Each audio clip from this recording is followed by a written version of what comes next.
Halo teman-teman semua, balik lagi di channel Toast.id bersama gue Ricky yang akan menemani kalian semua di video ini. Oke, di video kali ini gue akan review figur keluaran dari Bandai. Ini adalah Saint-Cloud Unicorn Jabu. Langsung aja kita mulai reviewnya ya.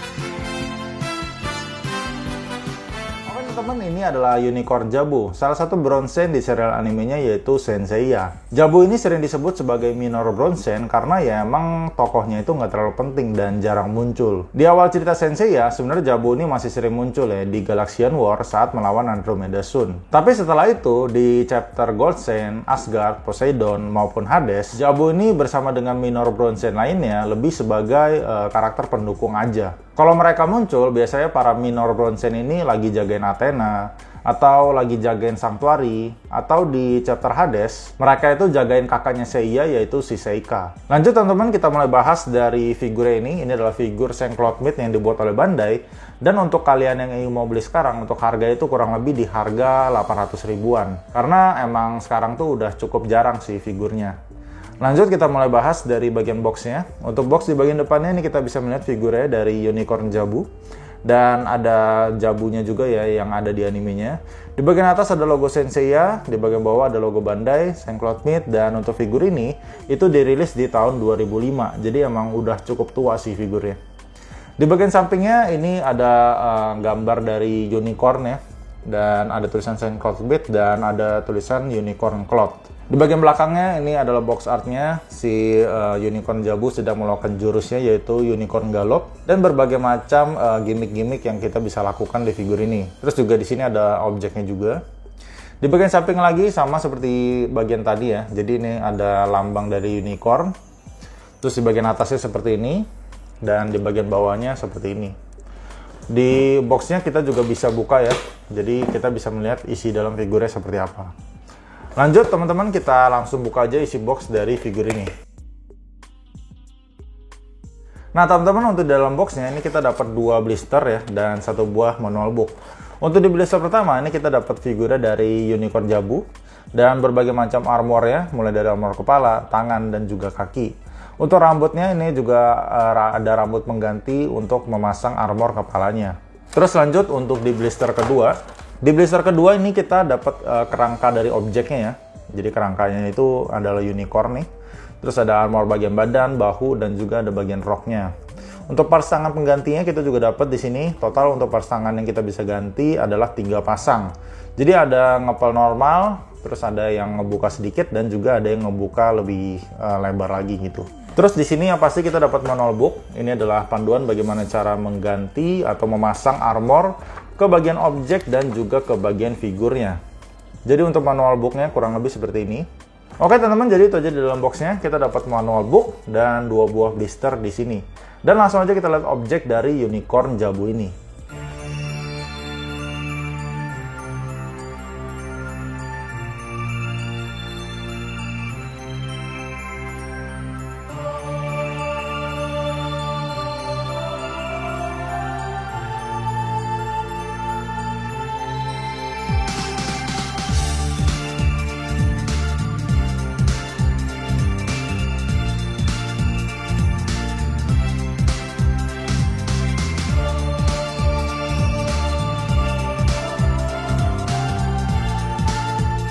Oke teman-teman, ini adalah bentuk objeknya dari Unicorn Jabu. Dan untuk bentuk dari objeknya ini adalah unicorn sesuai dengan rasi bintang dari si Jabu ya. Dari bentuknya sendiri ya jelas sekali ya, ini terlihat ini adalah bentuk unicorn karena ciri khas sekali di bagian tanduknya ini adalah tanduk unicorn gitu. Jadi kalau kita lihat objeknya ini ya kita kayak langsung tahu lah gitu, oh ini bentuk objeknya adalah unicorn gitu. Dari bentuk objeknya menurut gue ini bentuknya cukup simpel ya, karena dari warna armornya sendiri yang warnanya itu kayak abu-abu keunguan semua ya. Jadi warnanya itu sama, jadi kelihatannya untuk bentuk objeknya ini kayak simpel aja gitu ya. Terus kayak udah biasa juga bentuk objek dari Saint Seiya tuh kayak hewan berkaki 4 seperti ini. Ya kayak ada Pegasus, terus ada Capricorn, Aries, jadi kayak udah cukup mainstream lah untuk bentuk objek seperti ini. Dari proses pemasangannya sendiri menurut gue cukup mudah ya. Gue nggak ada kendala sama sekali dalam proses pemasangannya, karena armornya sendiri juga cuman sedikit ya. Dari letak armornya, untuk di bagian kepala ini adalah armor bagian kepalanya. Di bagian sini armor bagian badan, terus di sini bagian paha, lutut, dan juga kakinya. Di bagian sini armor bagian roknya ya, jadi dililit di sini. Terus ini armor rok bagian belakangnya, kayak agak ke atas gitu ya, kayak nungging gitu. Ini armor bagian bahunya terpasang di sini, dan ini armor bagian tangan. Jadi itu aja untuk armornya, ya cukup simpel banget sih emang armornya. Terus kalau kita bandingin dengan versi dari animenya, ya kurang lebih hampir mirip ya, cuman ada sedikit perbedaan menurut gua. Itu kalau misalkan di versi animenya itu kayak ada buntut gitu ya di bagian belakangnya sini. Sedangkan untuk yang di bagian versi Saint-Claude Myth itu kayak cuman buntutnya cuman kecil pendek gini doang. Terus di bagian bahunya juga kalau yang di versi anime itu kayaknya bahunya tuh kayak ngadep ke depan gitu. Sedangkan untuk yang Saint-Claude Myth itu ngadep ke samping. Jadi ya kurang lebih itu aja sih perbedaannya ya. Menurut gue sih ya sudah dibuat dengan cukup mirip sih ya. Terus objeknya juga ini ya, kelihatan solid gitu ya. Jadi nggak gampang copot-copot armornya. Biasanya objek Saint-Claude Myth itu kan suka ringkih ya. Cuman untuk si Saint-Claude Myth Jabu ini, itu objeknya menurut gue solid dan ya cukup dibuat dengan bagus lah menurut gue untuk objeknya ini.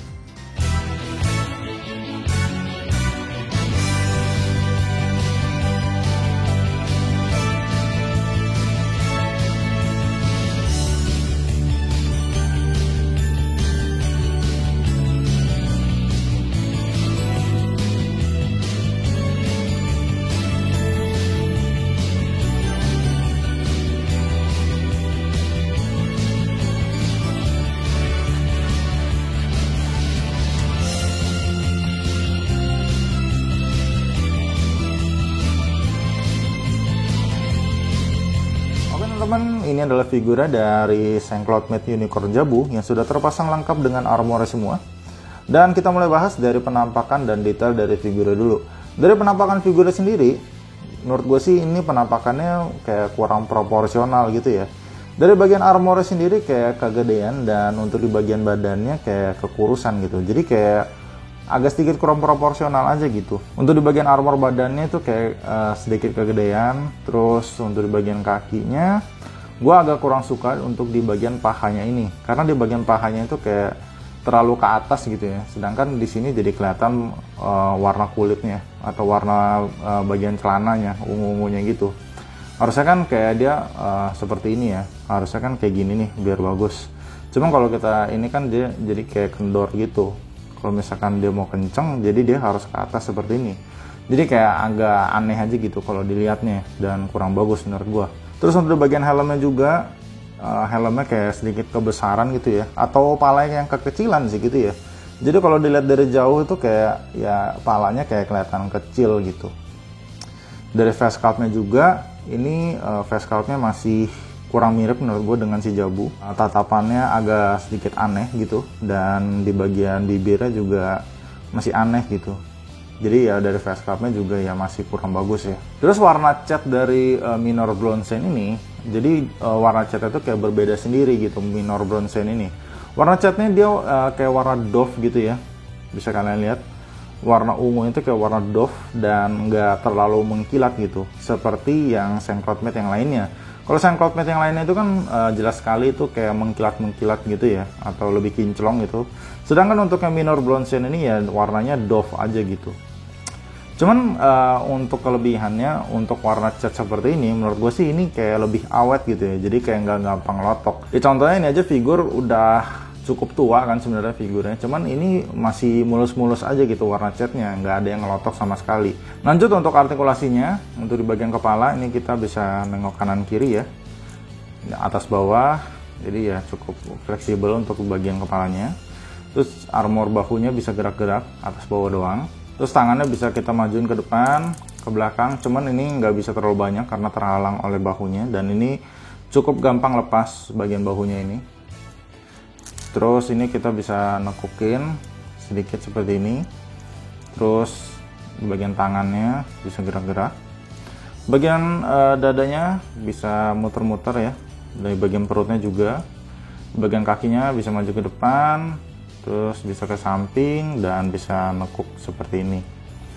Cuman ya untuk artikulasi ya ini cukup oke sih, karena dari armornya sendiri kan dia armornya minim ya.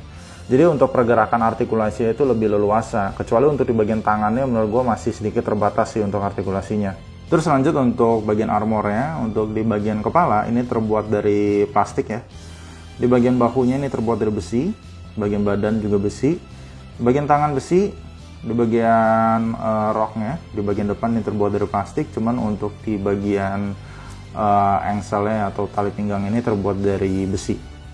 Di bagian paha, lutut, dan kaki ini juga terbuat dari besi. Terus untuk di bagian pahanya ini ya, armor bagian paha ini gue ngerasa sih ini gampang banget untuk merosotnya ya. Jadi kalau kita lagi gerak-gerakin si Jabu ini ya sering banget sih untuk armor di pahanya ini merosot-merosot ke bawah-bawah seperti ini. Jadi ya kadang nyusahin aja. Nah terus teman-teman di sini kita juga dapat satu lagi versi armor kepalanya ya. Jadi ini adalah versi armor kepala yang ada di manganya. Jadi untuk cara gantinya, ini kita ganti dulu armor kepalanya ya. Kita copotin dan kita copotin juga rambutnya. Dan kita pasangin rambut yang ini. Ini adalah rambut yang versi dari manganya.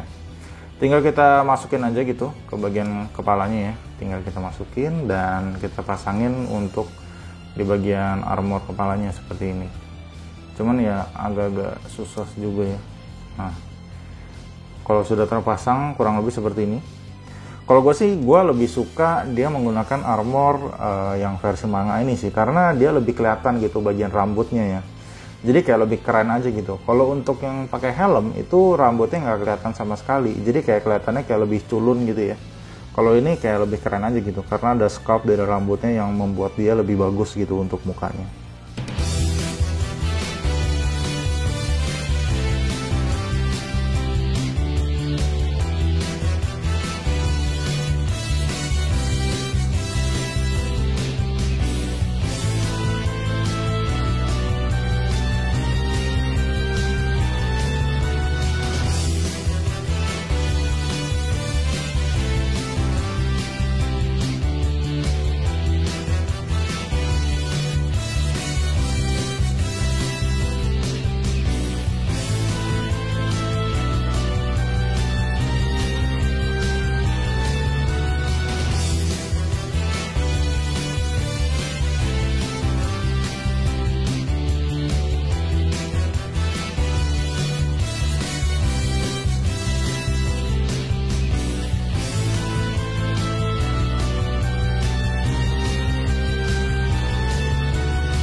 Teman-teman, jadi untuk figur Sangklot Meat Unicorn Jabu ini, gue rasa sih ini figur adalah figur yang bagus ya pada zamannya. Tapi kalau dibawa ke zaman sekarang, ini figur udah ketinggalan zaman sih menurut gue. Masih banyak banget kekurangannya yang sebenarnya gue cukup memaklumi karena figur ini itu udah cukup tua. Dirilis di tahun 2005, jadi kurang lebih untuk umur figur ini itu di umur 16 tahun ya. Jadi ya wajar aja lah kalau misalkan figurnya banyak kekurangannya. Jadi buat kalian yang ingin mau beli figur Sangklot Meat Unicorn Jabu ini, gue saranin sih kalian langsung beli versi revivalnya. Karena yang versi revival itu udah banyak banget improvementnya yang cukup signifikan menurut gue. Mulai dari face sculpt itu berbeda dan juga dari bagian armornya juga lebih bagus untuk yang versi revivalnya. Dan lebih proporsional lah, jadi yang untuk yang versi revival menurut gue sih lebih layak untuk kalian beli di zaman sekarang. Jadi overall untuk skor dari gue untuk figur ini, gue kasih nilai 5 dari 10. Oke teman-teman, jadi itu aja video dari gue. Bila kalian suka dengan video ini, kalian boleh like, comment, dan subscribe. Dan bila kalian ada input dan masuk konten video gue ke depannya, kalian boleh komen di kolom komentar. See you guys in the next video. Bye-bye.